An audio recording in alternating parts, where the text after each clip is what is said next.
Cinema 5D Stage at Photo and Adventure is brought to you by Blackmagic Design, creating amazing solutions for film, post-production, and television. Rotolite, advanced LED lighting, and Canon. Live for the story. Welcome to the Cinema 5D film and video stage here at Photo and Adventure. It's my pleasure for the introduction of the second session of Blackmagic Design, DaVinci Resolve 16, but this time, Simon, you're going to talk about color grading, right? I am indeed. So that is what DaVinci is originally known for. Yes. And yeah, and as we can see, there's a lot of interest. So good. Take it away and see you in half an hour. See you in half an hour. Thank you very much. Good afternoon. As Nina said, my name's Simon. I work for Blackmagic. I am a post specialist, so I tend to travel Europe doing a lot of these shows and showing people DaVinci Resolve.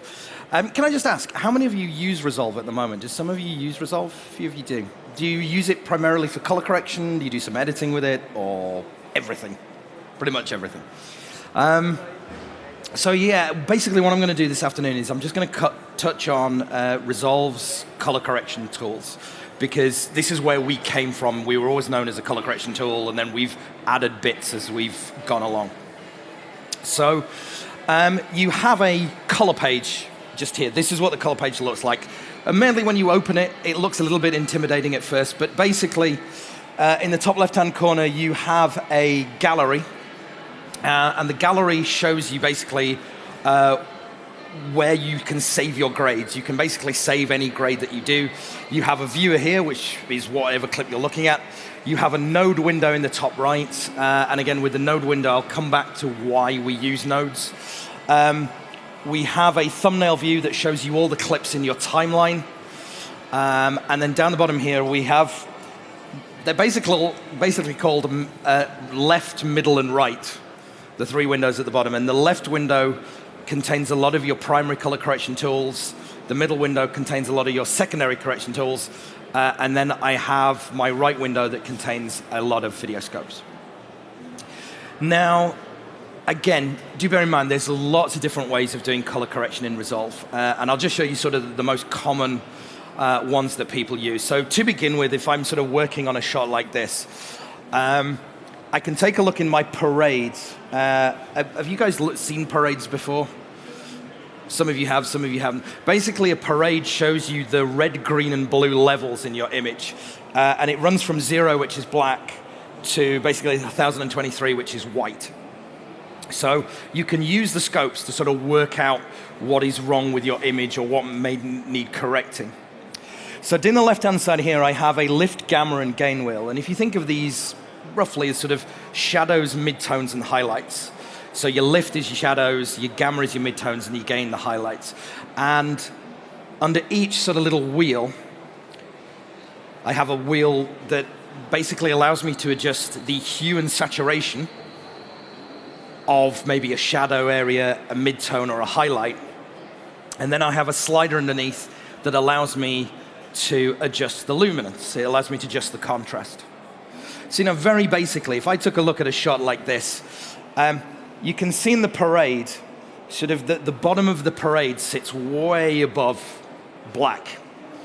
And that's probably why it looks very flat. It is actually a raw file. It's a Blackmagic raw file. So, very simply, if I want to adjust the contrast with this, I could just adjust my lift slider and just start to add a little bit more contrast to this shot. Also, if you look at the parade as well, you can see at the top of the parade, it's very, very flat, which would lead me to believe my highlights are a little bit clipped. I may be losing some information. So again, using the gain slider, I can just very quickly pull this down.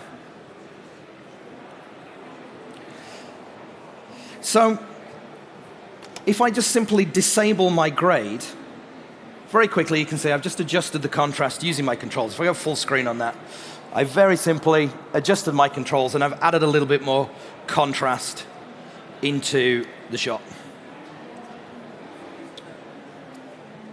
Where's my escape?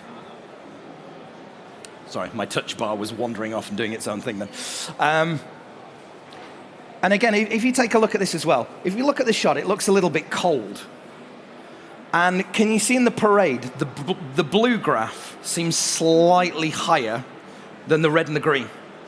And that would lead me to believe that there's more blue in this image than there is red and green. And that's possibly the reason why it looks a little bit cold.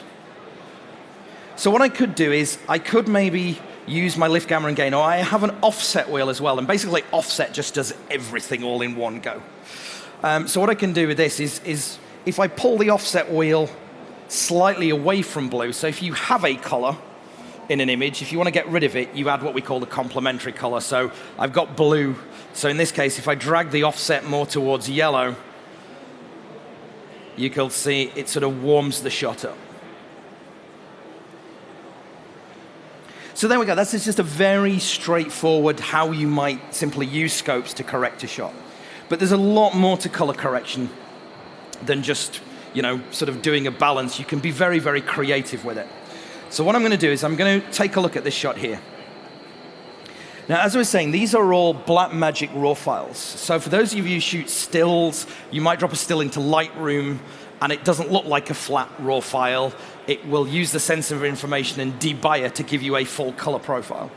And you can do that with raw files in Resolve as well. So I have a little button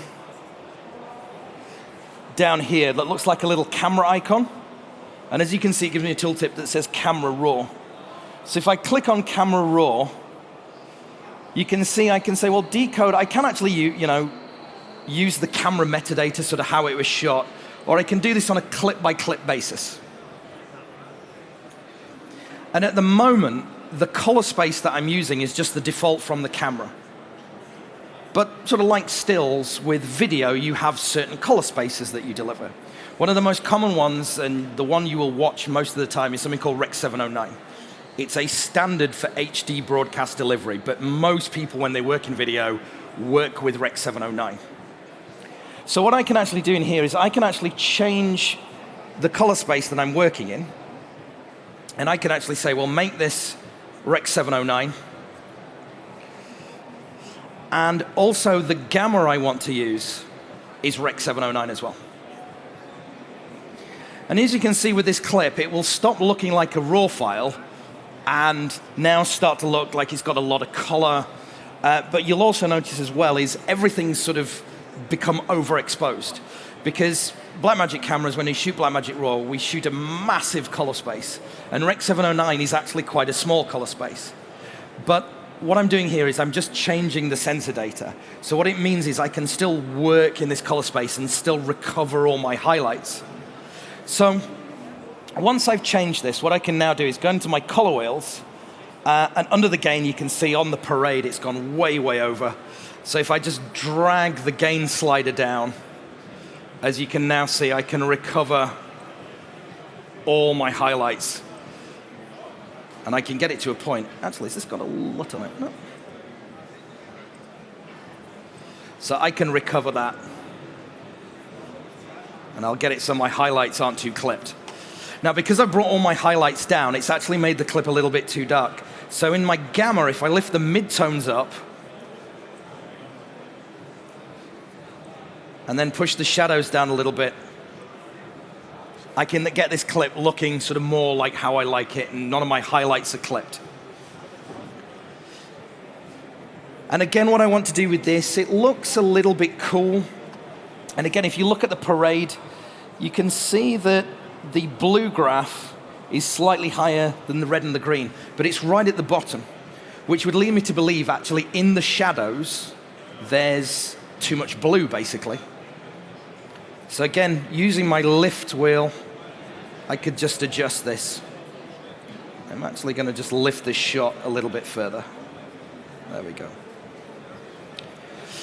Now, what I can do is I can sort of carry on going on and adjusting this further. So Resolve has a curves tool in. So once I've set my black and white levels, what I might want to do is sculpt my contrast a little bit further. And what I'm going to do with this, I'm going to add another node. So when you do color correction, you don't just do everything all in one go. You build your grade in stages, and we use nodes to do this. And I'll show you a very good reason as to why we use nodes. So in my node window, what I can actually do in here, I can right-click, and I can simply say add node, and I have something that says add serial. And a serial node is basically the default node that we use. And now what I can do is I can sort of add to my first grade. And what I'm going to do with this, I'm going to use the curves. And the curves will just allow me to sort of sculpt my contrast in this shot a little bit more. So I can get some nice roll off in the highlights and the shadows. Again, if I want to lift the midtones a little bit more, I can do that as well. And this is where the creative bit comes in, because now what I can start to do is I can start to go through and I can start to build this a little bit further. Now, looking at this shot here, if I just play this back, it looks okay, but the red in the shot is really, really vivid. The red is really vivid, and I just want to dial that down a bit. So again, we have more than one curve. So in my curves editor, I have several different curves that I can get to by clicking these little white buttons at the top of the curve menu. And what I'm going to do is I'm going to choose the hue v sat curve. So basically, the hue is the color, and it's going to work with the saturation. So what I'm saying is I want you to pick an individual color and allow me to manipulate the saturation. What we've also included in Resolve 16, which is really cool, is I can actually put a histogram over the top, underneath this graph, so I can see where the colors peak. So you can see in here, I've got a really big peak at the end here in that sort of pinky reddy area. So what I can actually do now is if I plot a couple of points in this graph and then I start to pull this down, what you'll notice with these curves is they sort of go off one side and then carry on the other. So what I might want to do is just put an anchor point just here. And as you can see, I can push the red colors up or I can dial them back down. Actually, I'm going to put another point in here. It'll give me more control. So now, as you can see, I can sort of push the red color up and down. So I'm just going to dial the red down in this shot a little bit more. Okay. So this is what I'm sort of getting close to the result that I like. But then the problem that we've got is there's still a lot of red in this shot. We've got the red of the bus that she's standing on, and I've got the baseball bat. We need the baseball bat to be a different color. So again, to what I'm going to do with this, I'm going to add another node. So again, I can right-click, say, add a serial node in here. Now, Resolve has some very, very clever tools in it. So I have what we call a qualifier tool.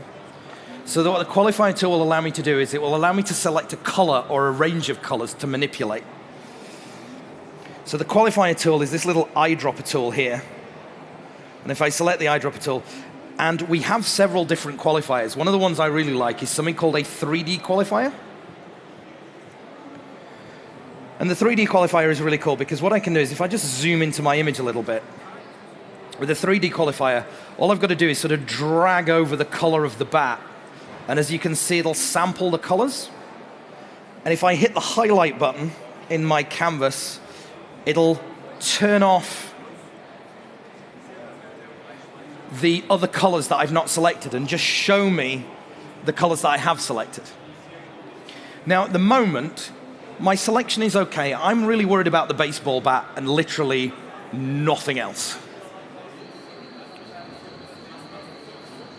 So what I want to do with this is whenever you key something, you really need to make sure it's not too noisy. So I do have the ability to do what we call looking at the matte, so I can see exactly, so what is whites that's selected, what is black isn't, and what I can go in here is, as you can see, I can go in and maybe clean up my matte, so I make sure I'm getting sort of all the colors that I need. Now you're probably looking at this going, well, okay, you've selected the bat, but you've selected everything else around it. So again, if I just go back into this, not only have I selected the baseball bat, but I've selected the color in the bus that she's standing in. So I can use my qualifier in conjunction with what we call a power window. So a power window is like a mask. And if I click on the Bezier tool, which is just the pen tool in here, what I can do is I can quickly go in and I can sort of plot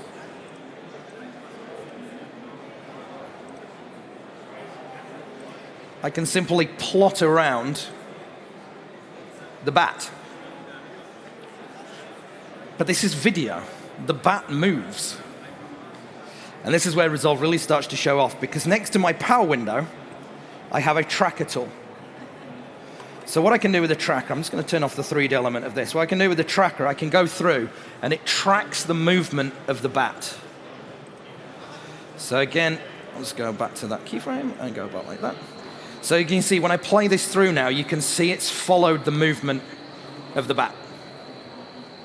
Looking quite good. So I'm just going to turn my highlight off now. And now what I can do is using the hue control. So beneath my primary wheels, I have more kind of sliders in here. And one of them is a hue. And the hue will just take the color that you've selected and change it. So for example, with this, I want the baseball bat to be green.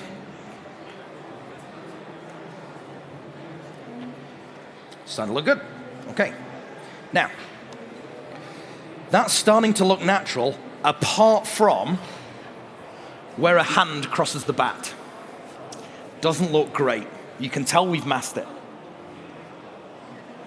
But this is a prime reason why we use nodes. Because everybody goes, why don't you just use layers? Because what a node will do is it will allow you to bypass a grade.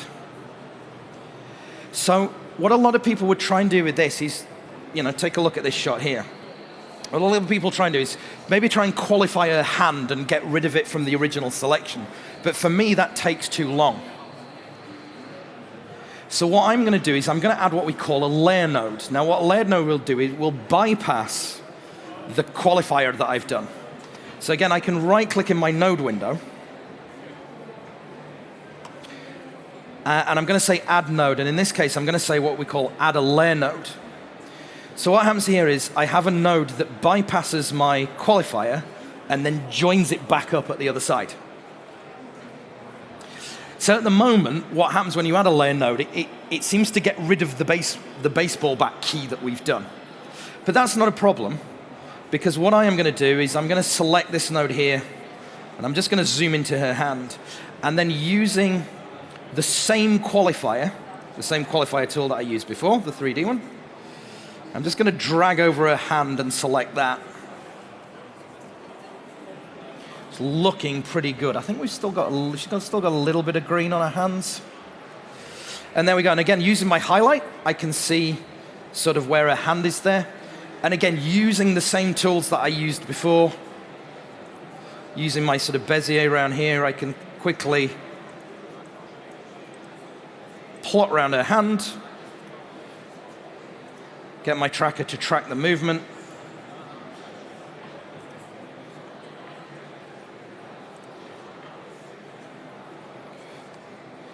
And there we go. So now I've totally masked it, her hand's not being pulled in. And there's another few sort of tweaks that I'd like to do. So let me get it to the right point. I think it's towards the end of the clip. When she gets the bat sort of close to her jacket about there, you can see there's potentially there's a little sort of reddish looking reflection in there. So what I might want to do is I might want to just tweak that reflection and make it look a little bit more green. And again, I can sort of add another layer node in here. So again, I can keep adding layer nodes. So, sorry. I'll just use a keyboard shortcut for that, and I can add another layer node in here. And again, using exactly the same tools. So maybe qualify that bit of her jacket. And again, I'm just going to use a mask to just plot around the bit where the reflection is. And sort of with a mask like this as well, just to make sure it's not so obvious, I'm going to soften it. So I can soften that. And again, I'll just sort of change the hue a little bit so it looks green in color. Might need to do a little bit of keyframing on that as well. So as you can see, you can carry on going and building layer nodes. I'm going to get rid of that because I'd probably need to keyframe it a little bit further. But as you can see, that's where we started, and that's where we've got to. And I can keep sort of building grades with this. So what I might want to do now is I might want to do a color look with this. So for those of you who are fans of Michael Bay, what I can do is I can add a node after my layer node. And what I might do is I might do a little sort of teal and orange look in here. So maybe push my gain a little bit more towards orange, get my mids slightly more towards teal. We'll go a little bit extreme with this. So as you can see, I've just given that shot a little bit more of an orange look now. But if you go, again, one of the problems is, if I go to extremes with this, I might just push a little into the shadows as well.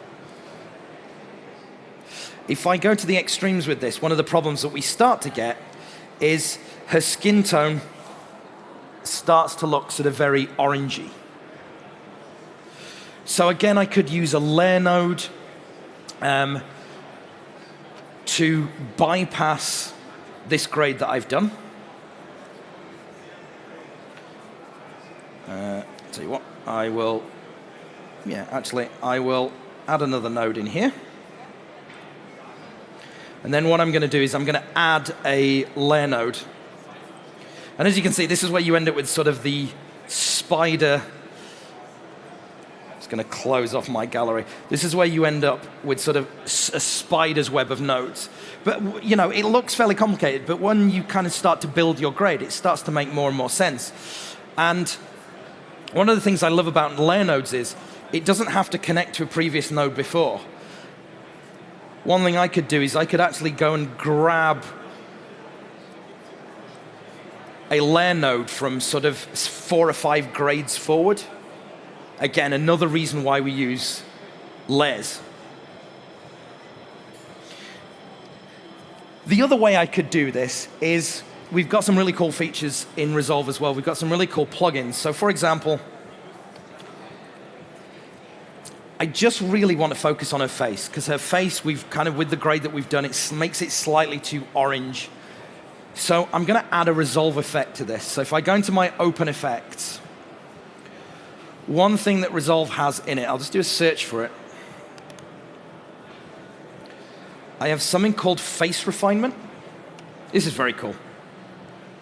So one thing I can do is I could add a face refinement, and now if I hit analyze, it will go away, it'll recognize the face in the shot, and it tracks the facial features. And what I mean with this, it's not just tracking the outline of the face, it is actually it'll work out where the eyes are, where the lips are, where the forehead is. So once this is finished tracking, I'll just turn the overlay off, and then I will zoom into this. I'm just going to hide my clips maybe. I'll give myself a little bit more real estate. So if I sort of zoom into her face now, you can see at the moment, just because of the look of this shot, she actually looks very, very soft. So what I can actually do is maybe bring sort of the smoothing threshold down, and it'll get rid of some of that smoothing. I mean, again, if your makeup isn't too great and you can see wrinkles and stuff, you can go the other way with this. So I'm not going to go too far with it. But as I was saying, because Resolve recognizes where the facial features are, I might want to do some eye retouching. So her eyes looks fairly dark, but if I go into the brightness setting, if I go into the highlight setting, I can brighten the area around her eyes. I can do everybody's favorite, the eye bag removal. So that I can sort of sharpen, brighten her eyes a touch. As you can see, I've got lip retouching. I do have have some color correction as well. Let me just go into my skin mask in here. So you can see I've got sort of color correction tools as well. So I have things like contrast, so I can adjust the contrast of her face. I can adjust the tint. So again, you know, I made it look quite orange. If I adjust the tint, I can bring that back a touch. I can bring the shine removal down. And again, just to show you what I've done quite a lot in that. In fact, I will actually use the face mask in here. So as you can see, that's what her face looked like before. That's what it looks like now. So if I go full screen with that, admittedly, I've made a face, I've done the sharpening a little bit too much. Sorry, how it looks on my screen is different than how it looks on that one. So what I might do is just bring the smoothing threshold back a little bit. And also in the color correction, I'll just pull the contrast down a little bit. There we go. She may look a little bit more natural, but as you can see, I've got facial sharpening in there. So that's where we started, and that's where we finished. And that just gives you an idea of sort of how Resolve works, the tools that you have in there, and why we use nodes, the idea behind using nodes. Because admittedly, when, you know, if you're new to nodes, it can be a little bit intimidating. But, you know, once you get your head around it, and also, I've been really lazy in there, you can also label your nodes as well. So at any point, you can right-click on a node, label it, and, you know, I just call this balance. And I said, I'd love to show you lots of other things. A little tip for you as well, for those of you that use a lot of raw files, you quite often have a huge amount of dynamic range. So I will just show you very quickly. If you want, we have 10 more minutes. Oh, okay, if we've got 10 minutes, that's cool. Excellent. So, you know, for example, if I take a look at a shot like this, as you can see, it's been shot in low light. And one of the problems that I've got, I'm just going to make my parade a little bit brighter.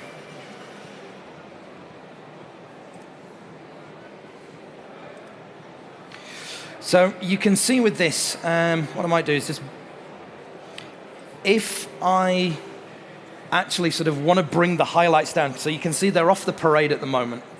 So if I want to bring these highlights down, I can click and drag and eventually get them to a level. In fact, what I'm going to do is I will just apply that all up.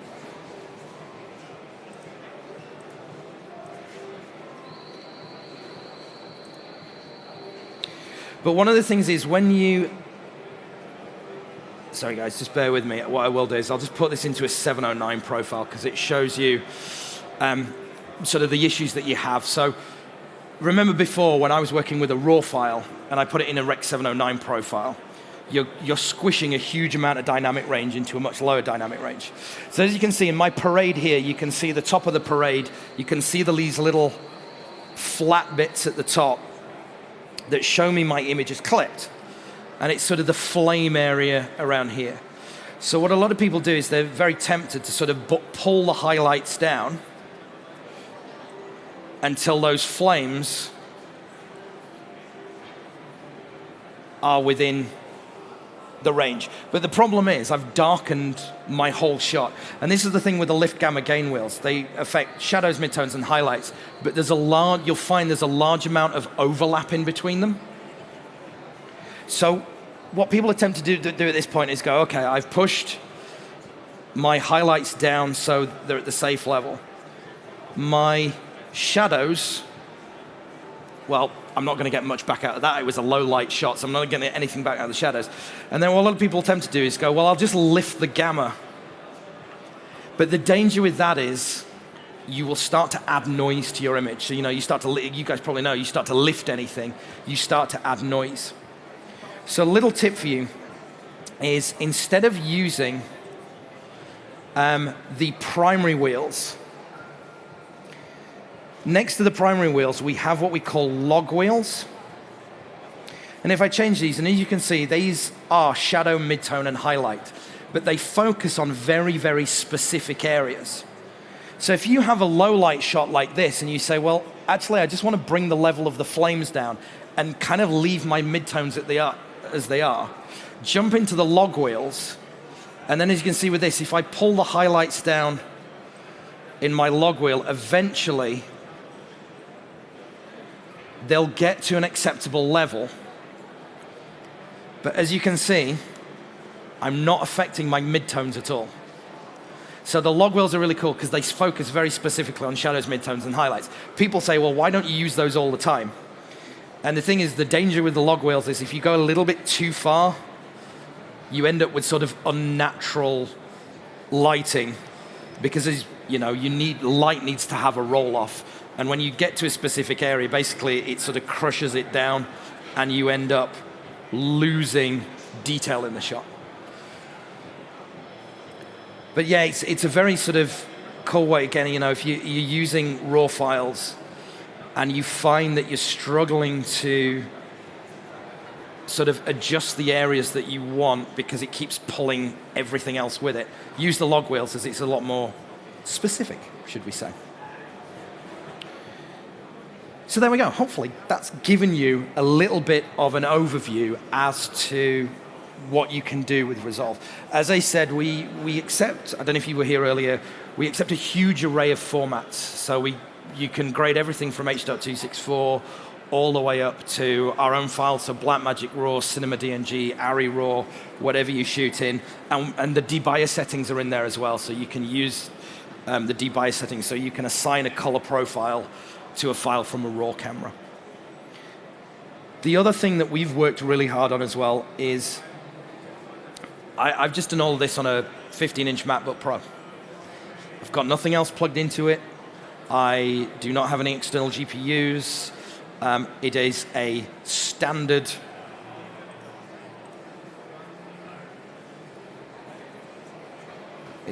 spec MacBook Pro. And as you can see, I am working with raw files in real time. So this file here, we've got, how many nodes of grading do I have on that? 7 nodes of grading. And that is playing back in real time. And again, this is something we've worked in Resolve. Now, admittedly, this is partly down to Blackmagic RAW and partly down to how we've got Resolve stable on lower spec machines, so you don't need a huge desktop. I mean, don't get me wrong, if you want to do sort of red 8K files and actually work in an 8K resolution, then yes, you're going to need a machine with a bit more horsepower. But for this, as you can see, a laptop is perfectly fine. Well, Do you want to have some time for questions? yeah, I mean, yeah, absolutely. Do you guys have any questions? No, I guess not. If there are no questions, I thank you a lot, Simon. Actually, you make it look so easy. Yes. You make it look a lot more easy than it is. But it is, you know, you can get your head around it, and it's such a powerful application. It's amazing. Thank you so much. My pleasure. We're going to have more sessions tomorrow, so if anybody missed today's session on video editing in DaVinci Resolve, that was the one you did in the morning today. So we're going to do that tomorrow afternoon. Yeah. So at the same time like this one, tomorrow afternoon at 3 o'clock, we will have the video editing in DaVinci session. And this one you just did again in the morning. Yeah. Yeah. Thanks everybody for watching, and stay tuned for a lot more coverage. Next up in 20 minutes is Philip Bloom with talking about the Fujinon MK lenses. Thank you. Thank you.